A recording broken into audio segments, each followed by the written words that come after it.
Assalamualaikum warahmatullahi wabarakatuh. Shalom, Om Swastiastu, Namo Buddhaya, salam kebajikan, salam presisi.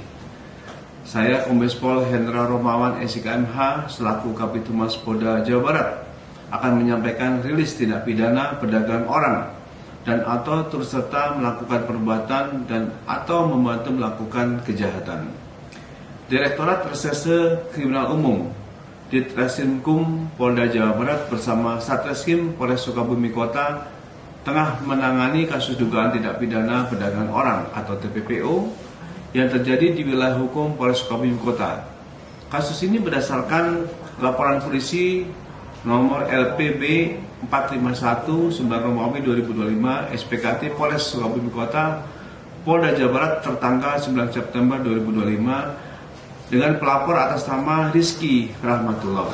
Terdapat dua tersangka yang telah ditetapkan oleh Polda Jawa Barat karena kasus ini lokus deliktinya ada di beberapa TKP, ada di Bogor, ya, ada di Cianjur, dan juga akhirnya di luar negeri, sehingga yang bersangkutan ini ditangani oleh Polda Jawa Barat yang nanti berkoordinasi dengan Hubindar maupun juga pihak luar negeri. Dan kepolisian telah menetapkan dua tersangka dari kasus TPPO ini.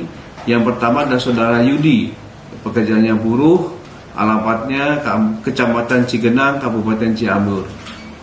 Bahwa tersangka saudara Y merekrut, memproses dan membawa korban saudara RR keluar wilayah negara Republik Indonesia dengan maksud untuk dieksploitasi seksual dengan motif pernikahan kontrak.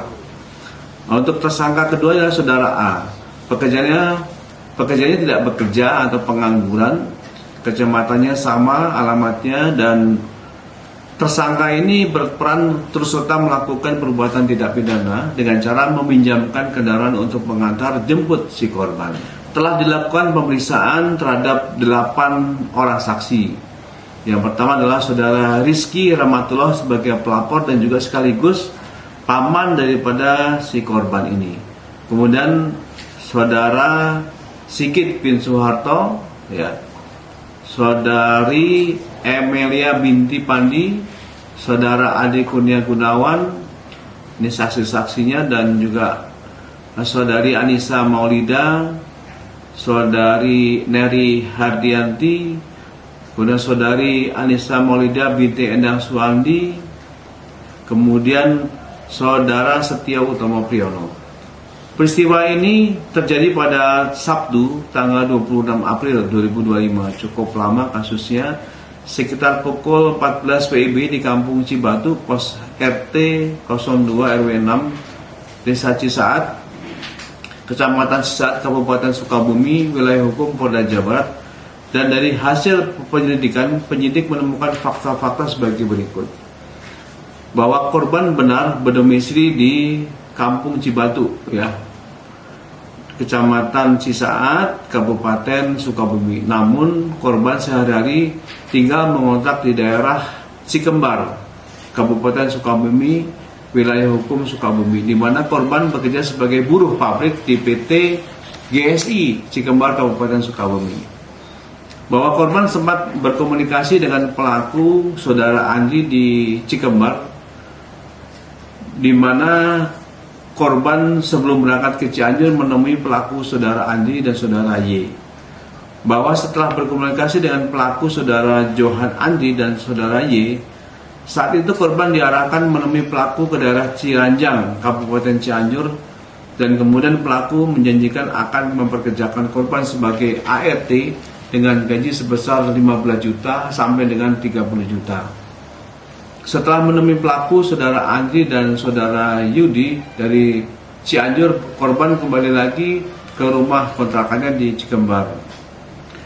Setelah beberapa hari kemudian, korban diarahkan oleh pelaku untuk berangkat ke Bogor, menemui pelaku, di mana setelah di Bogor korban dibuatkan paspor dan dipaksa menikah dengan seseorang yang berkewarganegaraan Cina.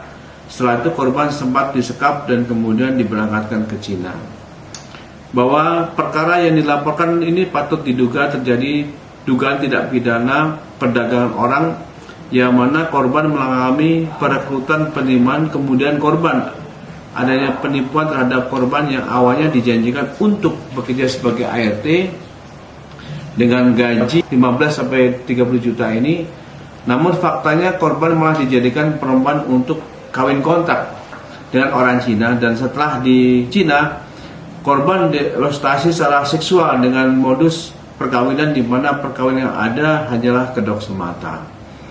Pasal dan ancaman hukuman terhadap tersangka Y dan A yaitu telah memenuhi unsur pasal 4 Undang-Undang RI nomor 21 tahun 2027 tentang pemberantasan tindak pidana perdagangan orang, Jo pasal 55 ayat 1 ke 1E Jo pasal 56 KUHP pidana. Adapun penjara paling singkat 3 tahun dan paling lama 15 tahun penjara. Serta denda paling sedikit yaitu sebanyak 120 juta dan paling banyak adalah 500 juta. Hambatan, sampai saat ini penyidik belum meminta keterangan korban yaitu saudara Reni Ramawati dikarenakan yang bersangkutan keberadaannya masih di Guangzhou, Cina. Adapun upaya-upaya polisi saat ini telah berkoordinasi dengan pihak-pihak terkait ya, termasuk dengan imigrasi, kemudian Interpol dan juga kedutaan Cina untuk mendapatkan keterangan dari si korban dan mengembalikan korban ke tanah air. Demikian informasi yang bisa kami sampaikan. Terima kasih. Wassalamualaikum warahmatullahi wabarakatuh. Salam presisi.